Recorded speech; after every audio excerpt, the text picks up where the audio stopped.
આજનો ઉત્સાહ જોતો મને વિશ્વાસ છે કે ખેડા જિલ્લામાં સ્થાનિક સ્વરાજ્યની ચૂંટણીમાં તમામ જગ્યાએ ભારતીય જનતા પાર્ટીનો ભગવો લહેરાશે। તમામ સીટોમાં જ્યારે કોંગ્રેસ પાસે ઉમેદવારો નથી અને ભારતીય જનતા પાર્ટીમાં ઉમેદવારોની પક્ષપલટો થાય એટલે હવે લોકો સમજી જાય છે કે ચૂંટણીઓ આવી ગઈ છે। ગુજરાતમાં સ્થાનિક સ્વરાજ્યની ચૂંટણીઓ પહેલા જો રાજકીય ગરમાવો ચરમસીમાએ પહોંચ્યો છે, ખેડા જિલ્લામાં કોંગ્રેસને એક પછી એક મોટા ફટકા પડી રહ્યા છે। નડિયાદમાં ભાજપ કાર્યાલય કમલમ ખાતે જાણે ભરતી મેળો યોજાયો હોય તેવા દ્રશ્યો સર્જાયા હતા। મહેમદાવાદ અને માતર વિધાનસભા વિસ્તારના 200 થી વધુ દિગ્ગજ નેતાઓ અને કાર્યકરોએ કોંગ્રેસનો સાથ છોડીને કેસરીઓ ધારણ કરી લીધો છે। જોઈએ આ ખાસ અહેવાલ। નમસ્કાર, તમે જોઈ રહ્યા છો બોલ ગુજરાત અને આપની સાથે હું છું હિતાલી શાહ। ખેડા જિલ્લામાં કોંગ્રેસની મુશ્કેલીઓ જાણે ઓછી થવાનું નામ જ નથી લઈ રહી। ભાજપના કમલમ કાર્યાલયમાં ભારે ચહલમહલ જોવા મળી, જ્યારે કોંગ્રેસના વર્ષો જૂના વફાદાર કાર્યકરોએ પક્ષપલટો કર્યો।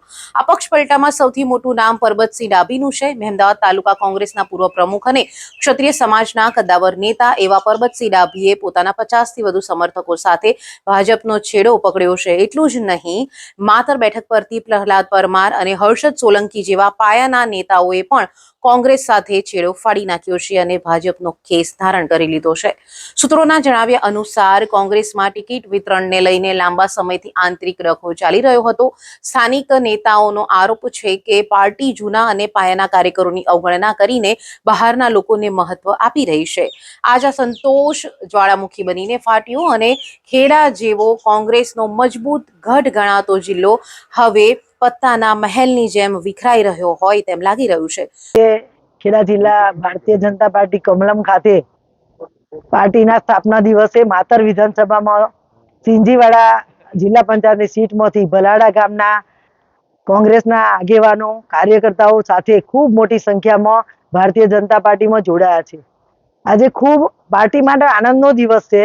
પાર્ટીનો સ્થાપના દિવસ અને જોડાણનો દિવસ પણ સાથે થઈ ગયો છે। સવારથી જ આજે ખેડા જિલ્લાના મહેમદાવાદ તાલુકાના બારમુવાડા જિલ્લા પંચાયતની સીટના કાર્યકર્તાઓ જોડાયા। એમાં પણ તાલુકાના કોંગ્રેસના પ્રમુખ રહી ચૂકેલા, તાલુકા પંચાયતના સભ્ય રહી ચૂકેલા અને સરપંચ રહી ચૂકેલા લાંબા સમય સુધી એવા ખૂબ સિનિયર આગેવાન એમના મોટી સંખ્યામાં સમર્થકો સાથે ભારતીય જનતા પાર્ટીમાં જોડાયા અને બારમુવાડા જિલ્લા પંચાયતની સીટ કોંગ્રેસ મુક્ત થઈ।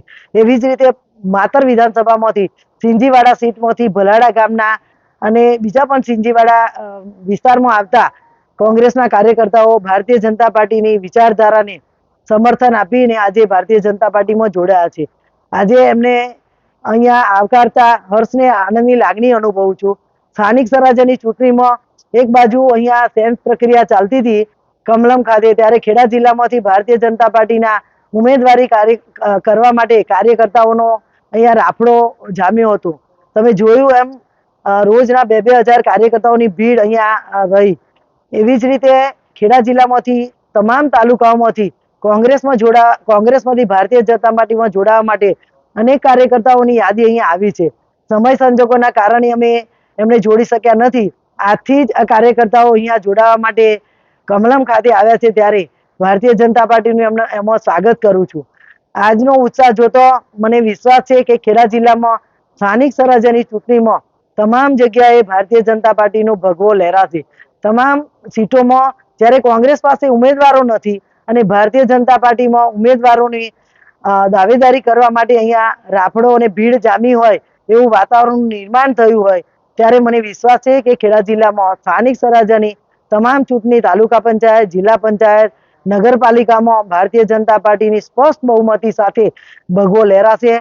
એવા અહીંયા જોડાયેલા તમામ કાર્યકર્તાઓ સાથે મળી અને નિર્ણાયક બનશે એવા વિશ્વાસ સાથે ભારતીય જનતા પાર્ટીની સ્થાપના દિવસે બધા જ કાર્યકર્તાઓને ખૂબ ખૂબ શુભકામનાઓ પાઠવું છું।